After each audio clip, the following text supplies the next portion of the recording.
de la mise en place ou la mise en œuvre d'un dispositif de management de risque pour les projets.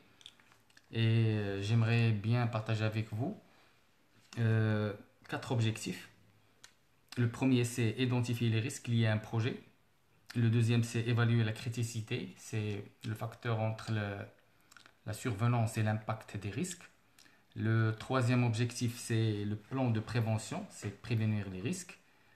Et le quatrième et le dernier point, c'est la réaction en cas de problème, ça veut dire l'action ou le plan d'action de maîtrise des risques. Euh, Bien sûr, je vais alimenter ma présentation avec des témoignages de par mon expérience. Euh, Après, bien sûr, mon diplôme de l'UNCG de Tanger en audit et contrôle de gestion. J'ai fait après un DESA en audit et management des organisations et un doctorat en risk management et contrôle interne. Euh, donc voilà, risque et entrepreneuriat, du moment que junior entreprise, ça veut dire la plupart des présents et la plupart des intéressés par cette conférence sont des futurs entrepreneurs ou déjà des entrepreneurs. L'entrepreneuriat, déjà, consiste à prendre des risques. Et c'est un processus de découverte, d'évaluation et d'exploitation des opportunités. Ça veut dire qu'on ne sait pas là où on va d'une manière abstraite. Mais en fait, on a un business plan, on a une vision claire sur nos objectifs. Mais d'une manière plus abstraite, entreprendre, c'est prendre des risques en calculant bien sûr les opportunités, les points forts, les points faibles, et ainsi de suite. Conduire un projet, c'est prendre des risques, c'est rencontrer des surprises, mauvaises pour la plupart. Des fois un problème de financement, des fois un problème de partenariat, des fois un problème de charge fixe, des fois un problème de partenaire, des fois un problème de foncier, des fois un problème d'investissement. Il y a un certain nombre un batterie de risques et de problèmes qui se répètent au niveau de la plupart des secteurs. Et bien sûr, il y a des risques particuliers par rapport à un secteur particulier, financier, assurance, immobilier, tourisme, restauration, et j'en passe. Donc, gérer ces risques, c'est plutôt subir ces risques. Soit les délégants, soit les gérants, soit les, les supportants, et ainsi de suite. Il y a des excuses. Des fois, l'entrepreneur ou la gestion de projet a une psychologie de victime. Des fois, il dit que c'est pas de ma faute, c'est l'État qui doit financer, c'est l'État qui doit exonérer, c'est l'État qui doit réduire les impôts, c'est les pouvoirs publics qui doivent prendre en charge ça, c'est un service public, ça ne me concerne pas. Voilà. Il y a un problème inattendu qui nous a fait prendre du retard. Par exemple, des imprévus. Des fois, on doit faire la différence entre un risque, un aléa et un imprévu et un problème. Une menace. Tout ça, ce sont qui ont une connotation plus ou moins problème, mais qui diffèrent de ce que nous sommes en train de voir en relation avec le management de risque. Le risque, il est calculable, il est maîtrisable, euh, il est gérable, il appartient à une personne, un risk owner, un propriétaire du risque, alors que les autres, ce sont des descriptions de lacunes générales. Des fois, lorsqu'on est confronté à des problèmes, on est confronté à une injustice et c'est psychologique. Si vous n'êtes pas armé d'outils et de méthodes de gestion, vous allez bien sûr supporter ça d'une manière plus lourde sur le plan psychologique. Voilà. Il y a quatre temps pour le management des risques. En fait, c'est un processus itératif. On identifie les risques, c'est identifier, prioriser, prévenir et suivre. Et ce sont des verbes d'action. Ça veut dire que vous devez faire ça. C'est une implémentation, c'est une mise en œuvre du management de risque pour gérer un projet et pour gérer une entreprise. Voilà, donc quatre temps, c'est identifier, prioriser, prévenir et suivre. Et c'est une boucle itérative. Ça veut dire on essaie, on applique, on rectifie et ainsi de suite. Et c'est une démarche en trois temps. D'abord, c'est identifier les risques, c'est préciser tout ce que nous pouvons attendre et bien sûr préciser les inattendus et tout ce qui est attendu. Ça veut dire préciser les objectifs. Qu'est-ce que vous voulez avoir à partir de ce projet-là. Création d'entreprise, projet d'investissement, il faut bien préciser ça. Et vous souvenez du SMART objectif ou la SMART Goals. Vous devez identifier sur le temps, sur la durée, les participants, les ressources, tout ça c'est clair. Euh, et il y a des erreurs stratégiques dans la première partie de l'identification des risques, au niveau des, par exemple, des compétences, si vous n'avez pas l'équipe adéquate, au niveau de la technologie existante. Actuellement, nous sommes confrontés à un problème sanitaire et en même temps un problème technologique. On doit avoir beaucoup d'applications, beaucoup de, de, de logiciels qui sont confrontés à un problème de financement. Et puis, vous pouvez confronter un problème de manque de clients, manque de marché. Si vous êtes un entrepreneur ou un futur entrepreneur, si vous êtes déjà un chevronné de la gestion de projet, des fois, un investissement qui n'a pas de clients, qui n'a pas de marché, vous devez faire ça, prendre ça en considération dans la définition de votre projet. Donc, avoir des objectifs irréalistes dès le début n'est pas un risque, c'est une erreur fatale. La plupart des personnes inexpérimentées, des novices dans le management de projet, commettent l'erreur de considérer des fautes graves, des erreurs graves comme des risques. Ok, il faut faire attention. Si vous n'avez pas de marché, vous n'avez pas la peine. Ça veut dire que c'est pas la peine de prendre ce risque et pas la peine de même procéder au montage de ce projet. Donc voilà, ce qui va nous mener à préciser très bien nos objectifs. Des objectifs formalisés et négociés. Sans objectif clair, impossible de commencer une démarche de maîtrise des risques. Si vous ne savez pas là où vous allez, pas la peine de penser comment y aller. Ça, c'est clair. Et valider les objectifs. Pour valider les objectifs, vous devez avoir un certain nombre d'outils. Par exemple, il y a les chartes, chartes de projet, fiches d'identification de projet. Et tout ça, c'est négocié au niveau d'une réunion de lancement de projet. On parle, vous collez le PMO à l'organigramme en fixant un pilotage des programmes, un ensemble de projets, avec une équipe transverse de management de projet. Donc, charte de projet, fiche d'identification de projet, cahier de charge, dossier de cadrage, tout ça, ce sont des outils préalables à la gestion du projet. Et ça minimise les risques au préalable. Et puis, vous avez des conventions, par exemple, c'est un verrouillage juridique, fiscal, administratif de la gestion de risque avant le lancement dans un projet. Et bien sûr, vous avez une matrice d'objectifs exigences. Il faut interroger les acteurs sur leurs exigences. Par exemple, vous allez construire un immeuble, vous allez construire un théâtre, un barrage. C'est négociable au niveau du foncier, le terrain, les autorités locales, les élus, les propriétaires de terrain, l'expropriation. Objectifs, exigences. Et tout ça, c'est calculé au niveau des prix, au niveau des coûts internes, coûts externes. Ça nous aide à minimiser les risques. Et par la suite, vous allez sortir avec une matrice d'exigence. C'est un exemple. Vous allez soutenir votre master ou là, votre projet de fin d'études. Vous avez un livrable, vous avez une démarche scientifique, vous avez la gestion de votre projet, vous avez la soutenance, et ainsi de suite. Vous avez même un brevet si vous avez innové, ou vous avez créé, vous avez inventé un processus ou un produit ou un service nouveau. Tout ça, ce sont des démarches de la gestion de projet avec des étapes.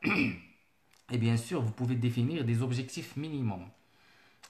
Par exemple, de, euh, ben, de 0 à 1, de 0 à 4, de 0 à 10.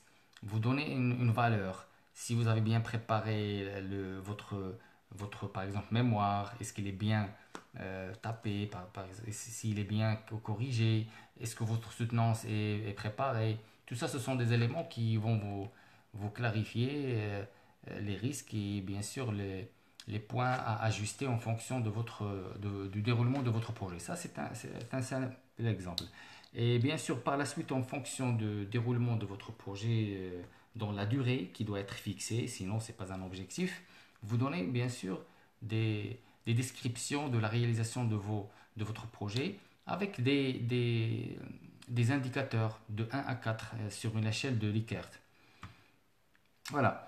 Donc, on passe à la deuxième démarche, c'est l'identification. Quelles ressources? Une fois votre objectif est fixé, construire un immeuble, soutenir un projet de fin d'études, lancer un nouveau projet, lancer un site web, ça c'est un projet. L'objectif il est fixé, smart. Vous devez identifier les ressources. Il y a les ressources humaines. Quel est le groupe qui travaille avec nous?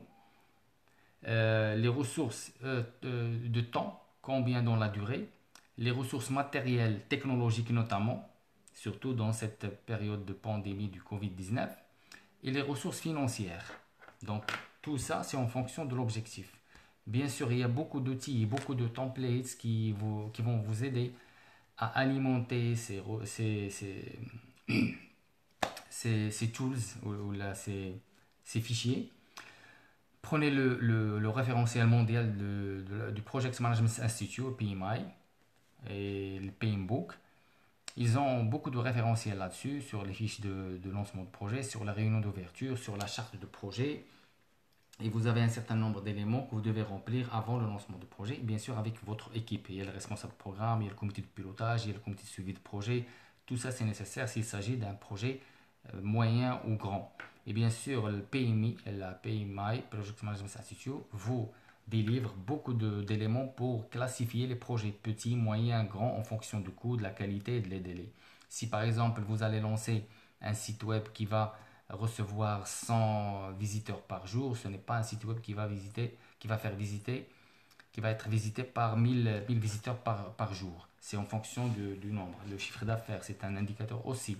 Il y a des indicateurs qui vont vous permettre de fixer la dimension de votre projet. Ok. Voilà. Donc les hommes et les femmes, compétences, les machines, les locaux, l'argent et le temps, surtout le temps. La quatrième étape, c'est identifier les risques. Vous avez identifié votre objectif, vous savez ce que vous allez faire, lancer un nouveau projet, lancer un nouveau produit, lancer un service, une application, un site web, construire un immeuble, construire un barrage, soutenir votre projet de fin d'études, ça c'est l'objectif. Vous avez identifié les ressources humaines, matérielles, technologiques, temporelles, le temps et financières. Maintenant, les risques liés aux ressources. Les risques liés aux ressources. C'est vrai que dans la définition classique du risque, c'est un alinéa qui va empêcher l'entreprise à ne pas réaliser leurs objectifs, mais par rapport aux ressources. Les risques par rapport aux ressources. Donc rien que ça va nous clarifier sur la mise en œuvre du management du risque dans la gestion des projets. C'est par rapport aux ressources. Donc c'est une raison d'être de la démarche en 3 étapes. Clarifier les ressources car les risques menacent vos ressources. Et on va le voir. Vous êtes en train de construire un immeuble, vous avez une pénurie de matériel, une augmentation des coûts de la main-d'œuvre, un manque de main-d'œuvre actuellement. La plupart des chantiers ont été. euh, euh, Ça veut dire que la plupart des ouvriers ont quitté les chantiers à cause de cette crise sanitaire, chose qui a poussé les promoteurs immobiliers à déclarer plus ou moins un état d'urgence. La trésorerie diminue, les engagements continuent à peser lourdement sur l'activité commerciale des promoteurs. Ça a un risque sur les ressources. Okay, l'activité, elle est là, mais les ressources diminuent, que ce soit financière, que ce soit ressources humaines, et ça a un impact très fort. Voilà. Menaces sur les ressources. On va voir les menaces sur les 4 types de ressources. Par exemple, au niveau du management, au niveau des hommes, au niveau des compétences. Déjà, la gestion de l'équipe, la gestion du groupe, ça pose un problème au niveau du management de projet. C'est un grand risque. Il faut bien choisir. Sur le marché sont inexistantes. Compétences inexistantes, indisponibles. Le chef de projet n'existe pas, par exemple. Les experts n'existent pas au niveau d'une technologie particulière, d'un service particulier, d'un produit particulier. Ça, c'est un problème. Il faut le voir dès le départ, avant le lancement dans la gestion de projet. Si par exemple, vous vous lancez dans un projet alors que vous êtes confronté à une démission du personnel, vous devez gérer ça. Départ, à la retraite, maladie, turnover et la RDC. Et bien sûr, il y a des risques politiques, changement de loi, par exemple actuellement, changement de loi, ce confinement, vécu par la plupart des secteurs d'activité, ça a posé un gros problème. C'est un risque politique. Ok. Au niveau des plannings, ça veut dire les ressources temporelles, le temps. Ça représente un facteur exogène. Ça veut dire, si vous voulez par exemple nouer des partenariats avec des sous-traitants, et ce sous-traitant ne vous livre pas, ne respecte pas les clauses du contrat, si vous voulez acheter de la matière première, actuellement, je connais beaucoup d'entrepreneurs qui sont en difficulté à cause de la rupture des stocks venant de la Chine. Malheureusement, ça a causé beaucoup de dégâts financiers, mais je pense que les- beaucoup d'échos positifs à cause de la reprise, grâce à la reprise de l'activité. Ça, c'est une bonne chose. Au niveau de la coordination et le suivi, ça a un impact euh, qui viennent des ressources humaines, mais un impact sur le temps. Mauvaise coordination, mauvais suivi des projets, mauvaise gestion de l'équipe. Et bien sûr, d'autres outils qui vont vous permettre d'achever votre projet en minimisant, en maîtrisant le risque, c'est, prenons l'exemple de MS Project. Vous devez calculer le chemin critique, le chemin le plus optimum pour la réalisation de votre projet. Ça va minimiser les risques au niveau des ressources temporelles. Un projet réalisé en 10 ans, ce n'est pas un projet réalisé en 5 ans, en 12 ans, en 2 ans, en une année, en 6 mois. Ok, ça a un impact important. Et je vous garantis que la plupart des entrepreneurs trouvent des difficultés à gérer ce risque-là, que ce soit privé et même au niveau des établissements, entreprises et administrations publiques. Ils se foutent carrément de la notion du temps dans la gestion des projets. Et puis, l'immobilier, il y a un certain nombre de, de réglementations pour la sécurité au niveau des chantiers. Vous avez entendu parler d'un certain nombre de problèmes et scandales au niveau Maroc, ont poussé le législateur à légiférer un certain nombre de lois pour préserver la vie des gens. Donc, il faut prendre en considération ce risque technologique, ce risque matériaux, ce risque milieu, le risque environnement et pollution. Et au niveau de la gestion du projet en général, un poste d'ingénieur social. Ingénieur social et une étude de faisabilité sur l'environnement. Ce sont deux postes qui viennent s'ajouter à d'autres postes anciens sur l'organigramme avec les salaires, avec les fiches postes et profils, avec la gestion de carrière, justement pour maîtriser le risque environnemental et le risque pollution et aussi le risque social. Et euh, ils ont même remboursé les personnes avec leur baraque en attendant la reprise de leur activité en cours du dragage de la rivière de Bourgreg. Voilà, un contrat, une convention, les statuts, le pacte d'actionnaires, euh, toute procédure, toute action juridique administrative doit être verrouillée avant de se lancer au niveau de la gestion du projet. Et c'est un risque très très important, ce qu'on appelle la prévention du risque. Et puis le financement. Donc on a parlé des ressources humaines, technologiques, temporelles, maintenant financement. Par exemple, si vous avez bien travaillé sur votre projet, alors que vous n'avez pas pris en considération la concurrence, la dimension des marchés. Est-ce que vous êtes dans un marché concurrentiel, dans un oligopole, et j'en passe. Vous n'avez pas pris en considération les quantités que vous allez vendre. Tout ça, ce sont des estimations à faire, ce sont des calculs à faire, c'est de la production, c'est de l'argent, c'est d'un financement que ce soit interne ou externe, ce sont des actionnaires, des associés, c'est la banque, ce sont des agios, des intérêts bancaires. Il faut prendre ça en considération. C'est de la trésorerie, c'est un risque financier à prendre en considération. N'avance rien, tout le monde est accroché à son argent liquide, donc le besoin en fonds de roulement baisse. Faites gaffe, il faut prendre en considération ça, que ce soit dans la période de crise ou en période normale. Ok, c'est un risque financier. Le besoin en fonds de roulement, c'est la trésorerie plus les créances clients, moins les fournisseurs, les délais. Vous devez jongler avec ça. Les fournisseurs demandent leur argent dans cette période de crise, les clients ils gardent leur argent, votre trésorerie baisse, vous n'avez plus besoin de fonds de roulement. Donc, toujours prendre ça en considération. Et bien sûr, vous devez avoir une étude de la trésorerie, des cash flows, de vos cash flows, très détaillée. Et bien sûr, vous devez prendre en considération l'impact de la crise sur les flux de votre trésorerie. Il faut ajuster en fonction des recettes et des dépenses. Actuellement, les dépenses ont tendance à augmenter, les recettes ont tendance à diminuer, il n'y a plus de chiffre d'affaires ou chiffre d'affaires crise en cas de manque de liquidité sur le marché financier. Voilà. Voilà, donc l'identification des risques. Maintenant, on va passer à la démarche, à la technique d'identification. On a identifié l'objectif, les ressources, donc pour une synthèse, l'objectif, les ressources et les risques pour chaque ressource. Maintenant, l'identification. L'identification, c'est simple, il y a des étapes à suivre. Soit exploiter les documents et les outils existants, l'historique, de gestion de projets déjà existants. Vous voulez vous lancer dans un secteur donné, il faut voir l'historique. Il y a des bases de données, les bilans des anciennes entreprises, que ce soit réussi ou la perdante ou qui ont fait faillite, il faut voir cet historique-là. Les outils de conception de projet, par exemple les budgets, le PERT, programme PERT, ou l'arborescence des tâches, les organigrammes, les dossiers, ce sont des guides qui vont vous permettre d'identifier les risques. Implanter la méthodologie de management de projet à Boeing, l'entreprise Boeing.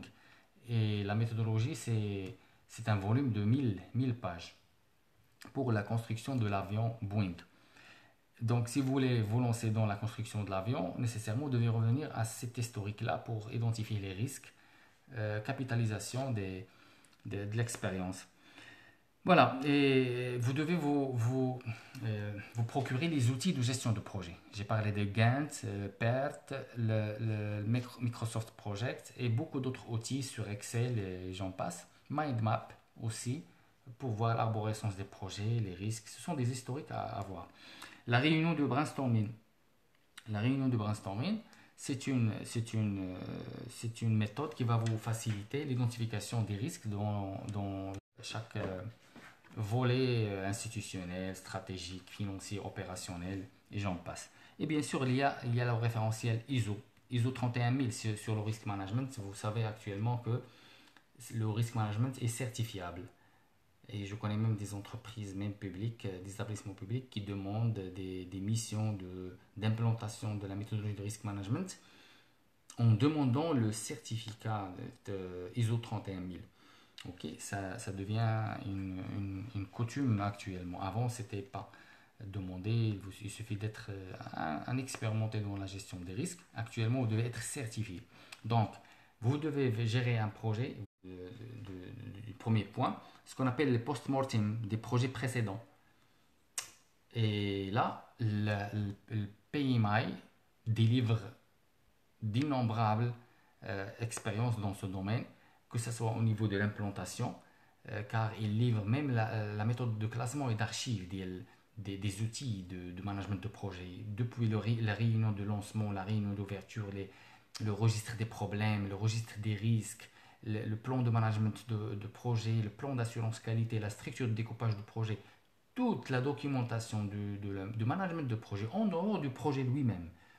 Le management de projet qui va en parallèle avec la gestion de projet. Tout ça, il est classé, il est archivé avec des indices, avec des dates, avec des... qui a fait quoi. Tout ça, vous pouvez le récupérer pour lancer votre projet. Vous pouvez vous baser sur. Ça veut dire la méthodologie de management formel va vous aider à bien outiller vos compétences en tant qu'entrepreneur en face de la gestion des risques des projets.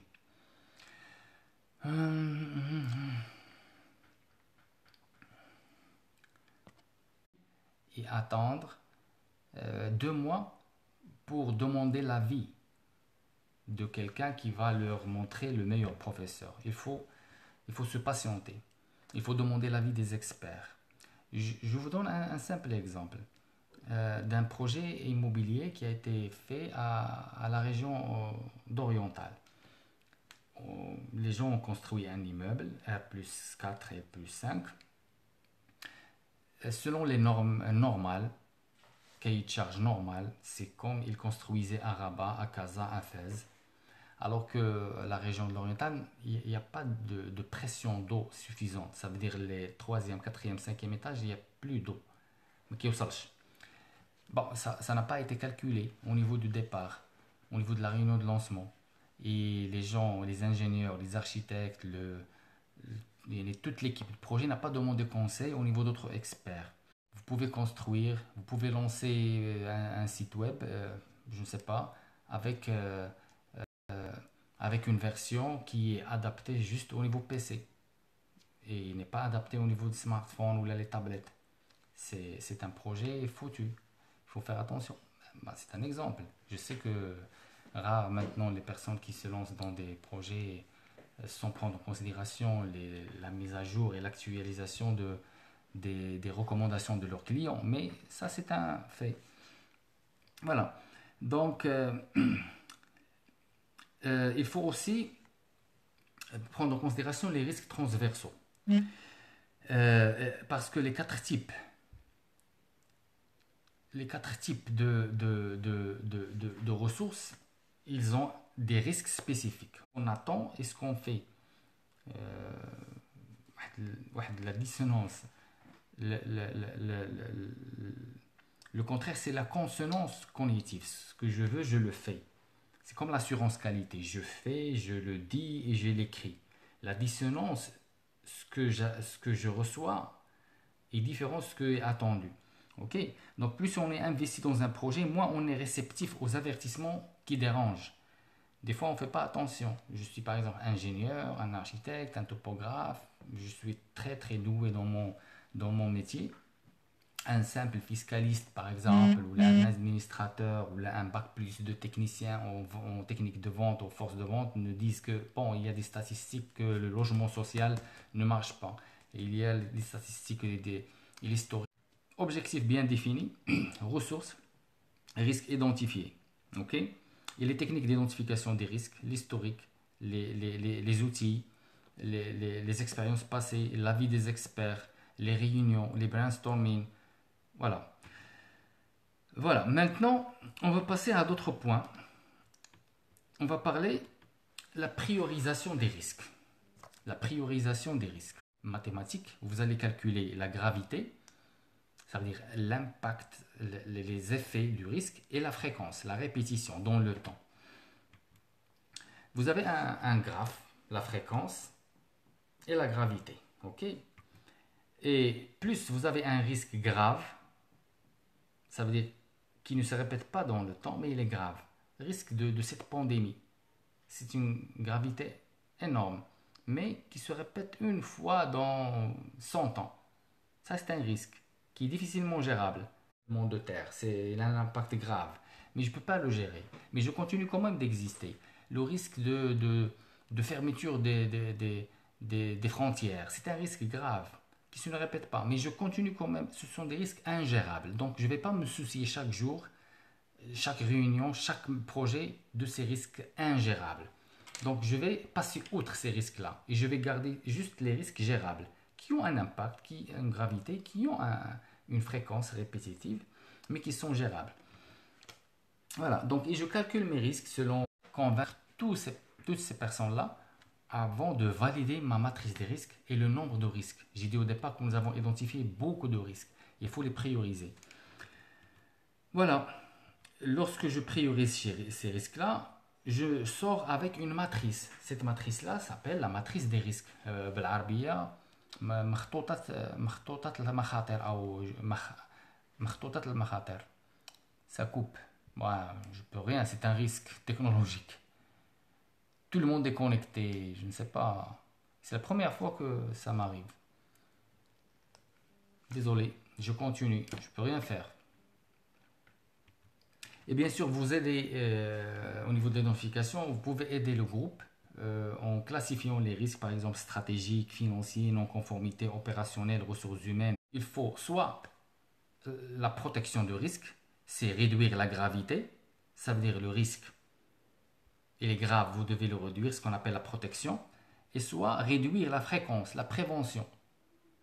Ok? Mais on ne parle jamais d'éliminer le risque, on ne parle jamais de risque zéro.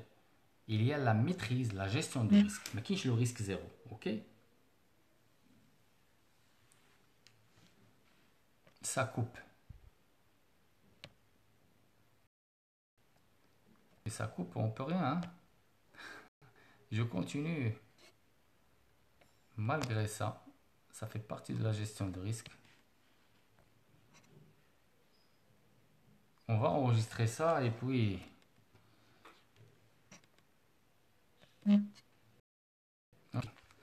Donc j'ai dit mieux faire les deux. Ça veut dire réduire la gravité et réduire la fréquence. Grâce à la protection, grâce à la prévention. Et établir un plan de prévention. Et ce plan de prévention avec une équipe. Cette équipe doit être transversale, qui doit prendre des mesures techniques de sécurité. Par exemple, le risque de la coupure de l'internet, en principe, il fallait. J'ai 3 ordinateurs devant moi. Le premier ne marche pas. Le deuxième ne veut pas se connecter. Et j'ai pris le risque de me connecter avec mon smartphone. Comme ça, on continue notre travail. Ça fait partie du travail. Technique, sécuritaire et l'arrière. Dans votre projet, c'est la même chose. Ça veut dire, si l'incendie maintenant survient, vous avez les extincteurs, vous avez les bouches d'incendie et vous avez le téléphone des sapeurs-pompiers. Les 3 alternatives. Ce qu'on appelle au Japon le pokayoke. Le pokayoke. Des alternatives de gestion de risque. Ça coupe, je suis désolé, mais je suis en plein source du Wi-Fi. Mais je pense que tout le monde est connecté. Je ne peux rien. Donc, on a parlé de risques techniques, risques juridiques. Pour prévenir les risques, il faut travailler sur les clauses contractuelles, verrouiller dès le départ. Et je vous assure que c'est très important. Vous devez avoir à côté de vous un expert juridique, un juriste d'affaires, un assureur, pour bien verrouiller le lancement de votre projet et sa gestion. Organisationnelle, une certaine polyvalence. Si par exemple vous avez un manque de personnel, la maladie, le départ, la retraite, vous devez continuer la gestion de votre projet parce que vous avez des contrats, des conventions avec les partenaires. Financiers, si par exemple il y a l'inflation, l'augmentation des prix, j'en passe, vous devez toujours garder 5%, 10% de provision. Par exemple, si jamais les gens qui suivaient l'actualité sont maintenant plus ou moins euh, à l'aise par rapport à la gestion de la crise sanitaire de Covid-19. Et bien sûr, de transfert de risque. Si par exemple vous êtes confronté à un risque grave, qu'est-ce que vous avez fait pour prévenir ces risques?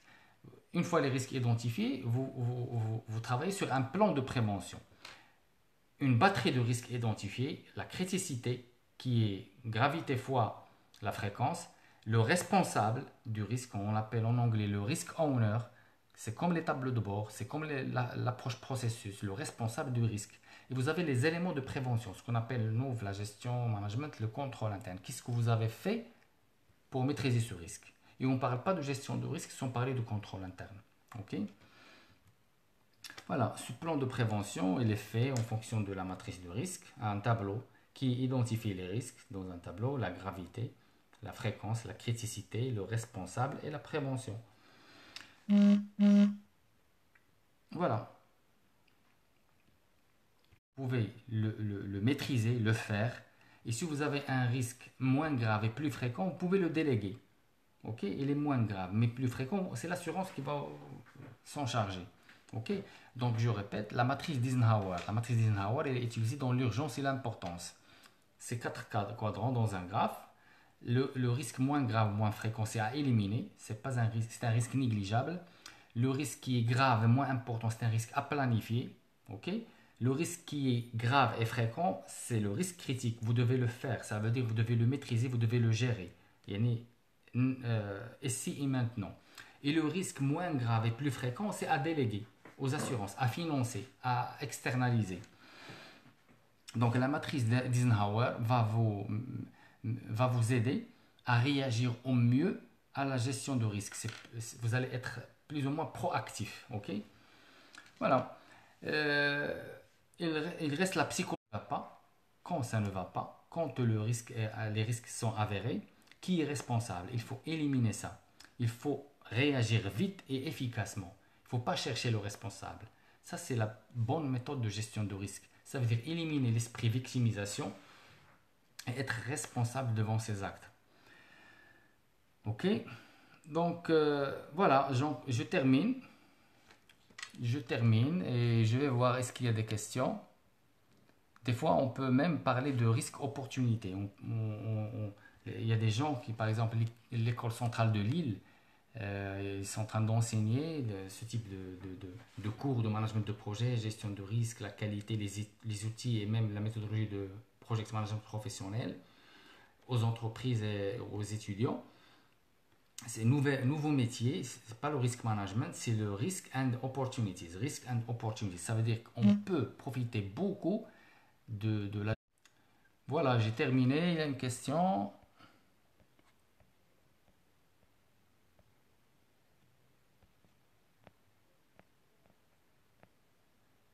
En tant que cabinet de conseil junior, on est souvent confronté à des risques dans le cadre des missions qu'on fournit à nos clients. Comment gérer les petits projets selon vous et comment établir des indicateurs pertinents d'évaluation des risques pour réussir le projet demandé et satisfaire le client? Ça dépend du secteur. Il n'y a pas de précision au niveau de votre question. Ça dépend du secteur. Si vous avez un petit projet, ça veut dire que vous avez alloué les ressources qui sont, yani, qui répondent à ce projet. Et d'abord l'objectif. Si je reprends ce que j'ai dit, quels sont les objectifs bien précis? Les ressources humaines, les ressources matérielles, financières, technologiques et les ressources temporelles. Vous devez identifier ça. Ça dépend des critères que vous avez fixés. En se basant sur l'historique du secteur ou des entreprises similaires, vous allez donner une note à ce risque-là. Par la suite, vous allez prendre le graphe de la criticité, la fréquence et la gravité. La gravité, c'est un impact sur la finance d'entreprise, sur l'image de marque, sur la qualité, sur les délais. Tout ça, c'est un travail de concertation. Et croyez-moi, c'est un travail très lourd à faire. Vous devez vous concerter avec l'entreprise elle-même, avec des questionnaires. Et vous devez animer ces réunions-là pour avoir le compte rendu de la réunion. À partir de ces comptes rendus, vous allez alimenter votre matrice des risques. C'est un tableur Excel où vous allez identifier tous les risques d'une manière va vous aider à identifier ces risques-là. Ça marche?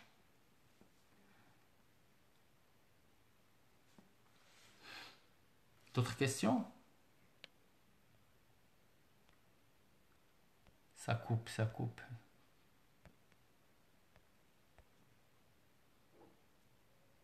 كيبان لي انا كنهضر غير بوحدي هنا.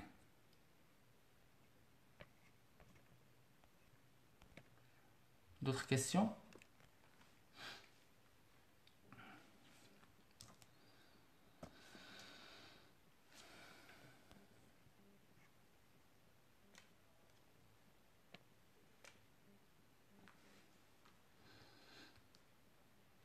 Questions? Donc, voilà, donc je termine. Donc les ressources, comme je vous ai dit, le PMBOK, PMI, 10 Step en France, l'ISO 31000 et Rémi Bachelet, docteur Rémi Bachelet, c'est un expert en gestion de projet. Vous pouvez voir ses cours, ses vidéos sur le management et la gestion de projet, et surtout sur le volet gestion de risque. Et PMP, Project Management Professionnel, c'est une norme internationale. PMO, Project Management Office, tout ça, le COSO 2 sur la gestion de risque, ce sont des références que vous pouvez voir. Voilà, donc je termine sur ce. Je vous remercie de votre attention. Excusez-moi s'il y a un problème de son, problème de connexion. Si vous avez une question comme ça, je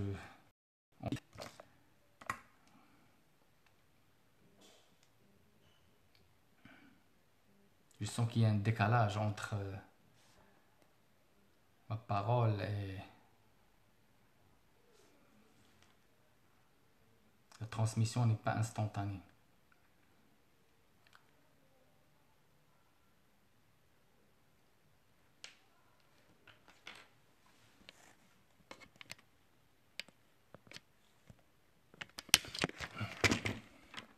Comme ça, je vais interagir en commentaire.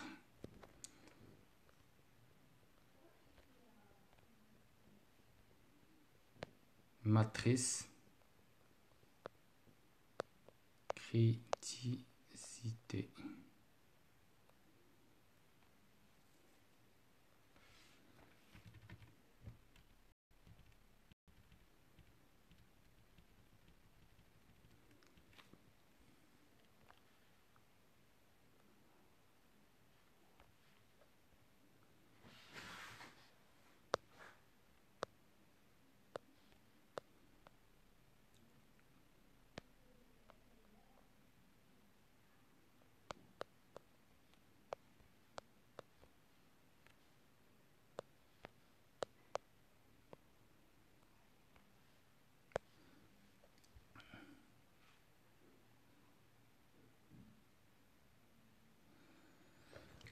La fréquence et la gravité, c'est la matrice de la criticité. Et il y a même une autre méthode qui s'appelle le graphe d'araignée. Le graphe d'araignée.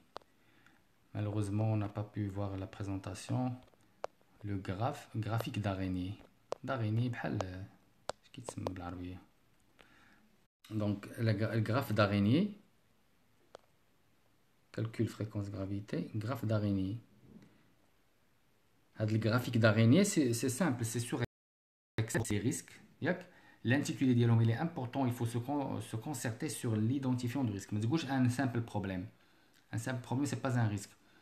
Il coule l'identification dialogue, l'intitulé, la fréquence de 1 à 4, la gravité de 1 à 4 et la criticité, fréquence fois gravité, le responsable du risque, la prévention, ok? Ou avec les chiffres, vous allez les sélectionner, ou c'est le graphique Excel ou le graphe d'araignée.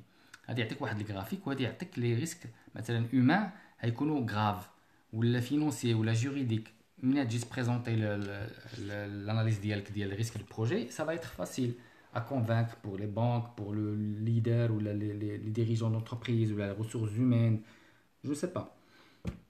Les risques sont mesurables. Ça coupe.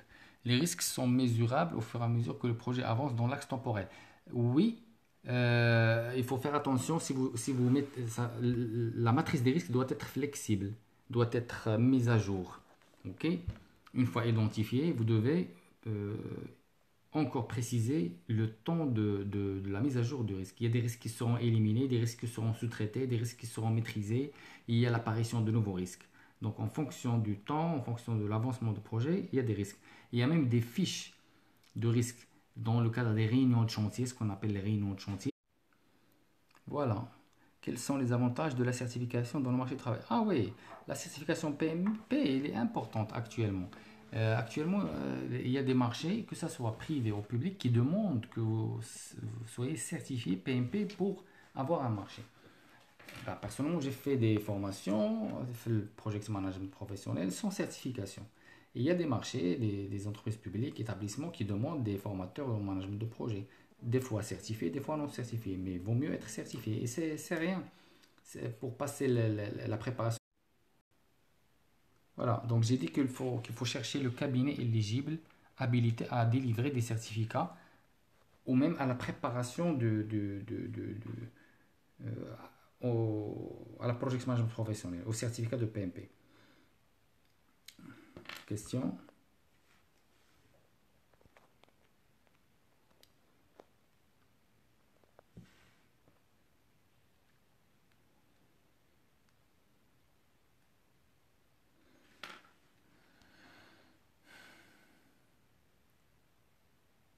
كنشكروا الناس اللي بقاو. Je pense qu'il faut en principe organiser ce type de rencontres virtuelles sur d'autres plateformes. Le live, il y a beaucoup de risques d'interruption. En principe, j'ai fait d'autres conférences en ligne sur Zoom ou Google Meet et même Google Teams sans interruption. شوية, mais Facebook, je ne sais pas. C'est un risque. Voilà, sur ce, je vous souhaite Je vous remercie d'abord de votre attention et je vous souhaite un excellent parcours dans la gestion de vos projets. Donc je vais terminer ce live et peut-être l'enregistrer si ça me donne l'accès.